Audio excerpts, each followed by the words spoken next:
It's your boy Troy, aka the Card Gorilla. I have 3 tips for you today. Whether you're a beginner, you're experienced in this game, and make sure you avoid making mistakes, you capitalize on opportunities, and you have fun in your card collecting journey. And hey, maybe you even make some money out of it along the way. That wouldn't be bad, would it? Number 1 is when you're first starting, or honestly at any time of this journey, is buy cards that you like. Collect players that you like. And that's the cool thing about sports cards, is each card, I believe, has a story behind it. When you really get down to cards that you like, maybe it's a player that you watched, maybe it was a player that inspired you, maybe it was someone you had to go see in person. That's the beauty, I believe, about sports cards, is there's a story behind these cards. And the cool thing about that is you can also learn lessons along the way when you do that. And you're not gonna ever go wrong when you're buying a card that you like. Maybe it was Ken Griffey in that sweet swing he had, or Joe Montana when he dropped back fourth quarter under pressure, he came back and beat John Elway. Or maybe you're a John Elway fan. You're like, oh man, I hate Joe Montana. Whatever it is, buy cards that you like.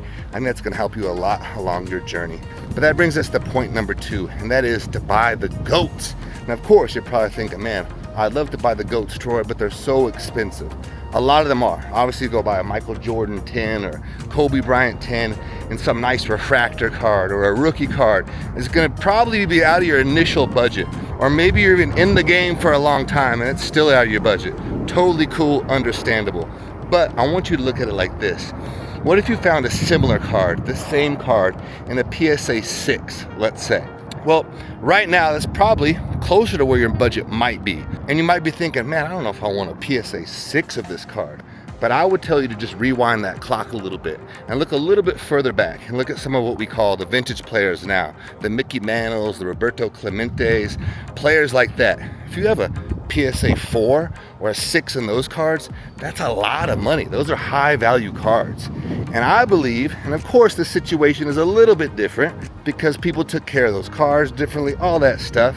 So higher grades are obviously usually harder to find, but collectability has gone up. So more people are looking for those Kobe Bryant, those Michael Jordan PSA 10s, but there'll be a day, watch, where they're looking for just the Kobe Bryant PSA 6. And so if you have that, you're gonna be doing all right. Because that's how you're gonna also learn a lot. Buy a card that looks cool. Think about why it looks cool, because eye appeal and collectability in this hobby is a real thing. And you wanna learn those steps. And so you can do that by, again, buying the GOATs, but buying a lower grade. Find out what the difference is between maybe a base card, a certain parallel, refractors, whatever it might be.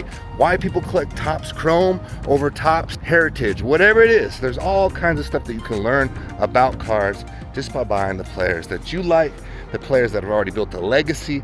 That's the important thing about these GOATs, right? Is they're not gonna roll an ankle, they're not gonna get hurt, they're probably not gonna get a DUI. A lot of them aren't even alive anymore. So you can go buy those cards and you have yourself a nice, safe investment and a card that is probably gonna go up in value over time. And that brings us to point number 3, which is, let's just call it collectability. That's a real thing. And that's kind of understanding why people buy certain cards, certain players. And a good example of this is the Tim Duncan comparison. I've vended it at a ton of shows. I've set up, I've gone to a ton of shows. And I think I can only remember one time where somebody came up and was like, hey, do you have any Tim Duncan cards?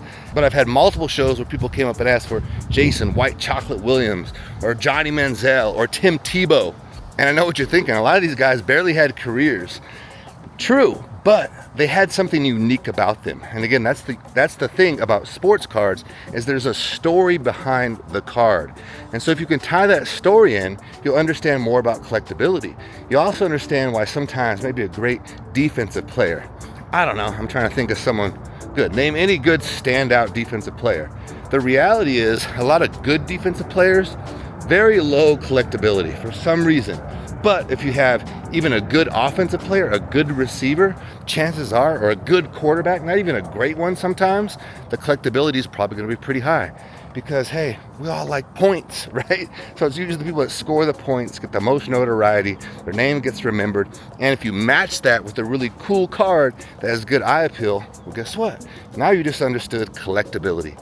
So along the way, what you're doing, if you haven't noticed, is you're learning. If you can always grab a lesson, I think you can't go wrong. I've made plenty of mistakes, so many mistakes. And that's why, again, in the description below, you can grab my program and that'll help you save, who knows how much it'll help you save. If it's not time, it's definitely money, headache, and all that stuff. Because again, let me make those mistakes for you because I've made them, and then you can learn from me and you can enjoy the hobby. Because the reality is we need people to win in this hobby. I believe in abundance, and I believe that we all can win. And if we all do that, then guess what? The hobby stays healthy, the hobby stays strong, and that's what we want. We want this to go for a long time, and we gotta have fun doing it, man. Loosen up the energy. I got so much to share with you along the way, so make sure you strap in, lock in, buckle up, subscribe, and let's keep it rolling. Let's have some fun. Let's get this going. Till next time, peace.